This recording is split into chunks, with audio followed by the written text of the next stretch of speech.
بسم الله وعلى بركة الله. نبتدي اليوم. جبت طريقة بسكوت مغطس بالشوكولا وبالبندق.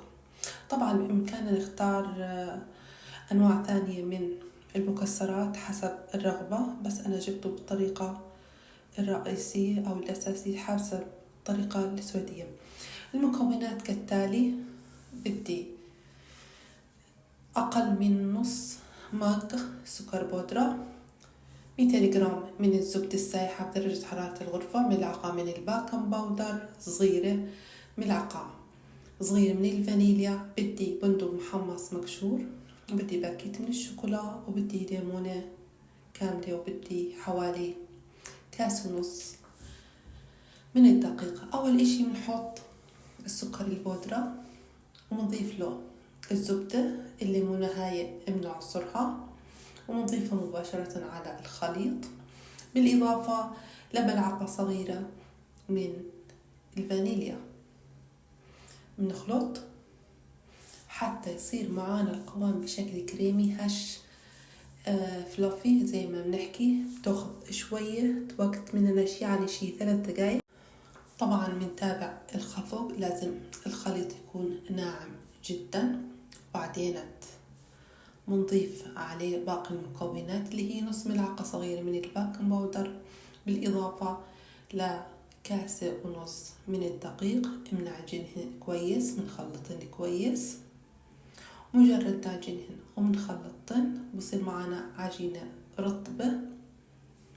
بنجيب هاي العجينة بنحطها بكيس نايلون وبنبطبطها كويس صبايا، وبندخلها على الثلاجة حوالي 15-20 دقيقة. بعد 15 ولا 20 دقيقة بنطلع العجينة من الثلاجة، نفتح الكيس ومنخرج العجينة منه. يا الله مش راضية تنزل، المهم بتنزل هسا. اوكي، نزلت العجينة، الله يبارك فيكن. بنرد نعجنها براحة الإيد، بتنعم معانا، بتصير بتجنن. بعدين بنيجي الشوبك بنفردها، يعني بتكون السمك تبعها حوالي أقل من نص سنتي. العجينة هاي بتسوينا أقل شي من 20-30 قطعة مضمونة. شكلتن بشكل دائري. جبت صينية الخبز، حطيت عليها ورق زبدة، صفيت الأقراص البسكوت بحد بعض بعيدات شوي لأنهن حينتفخوا شوي. دخلتن على فرن درجة حرارة 180 من 10 ل 12 دقيقة. بس بدي إياه يتحمر من تحت، ومن فوق بكون أشقر فاتح. حاليا حنروح على المرحلة الثانية.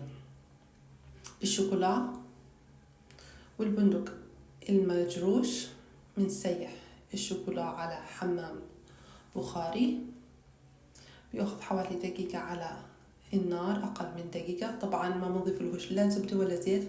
في بعض أنواع الشوكولا ممكن نضيف لهن، بس نوعية الشوكولا اللي أنا حاليا مستخدمتها كثير طرية، مش بحاجة نضيف لها أي شيء. ذابت معنا الشوكولا، شوفوا القوام شلون ناعم، اللون بجنن. بنجيب حبات البسكوت، بنغطس الحبة بالشوكولا وبعدينات بالبندق. طبعا في بعض الحبات أنا غطستن بالرز المنفوش بنكهة العسل حخليها، مش حمحيها معاكن، خليها علقن عليها هاي الكلمة رجاءً. بنكهة العسل. طبعا بإمكانك تحطي فستق حلبي، تحطي جوز الهند، لوز، جوز، الموجود عندك. صبايا انت بتستحلن هاي الوصفات. بتمنى تدعمني على اليوتيوب، تفوتن تشاركني، تدعمن الصفحة. كبسي لي صبايا، إن شاء الله قريبا في وصفات جديدة، وتصبحن على خير.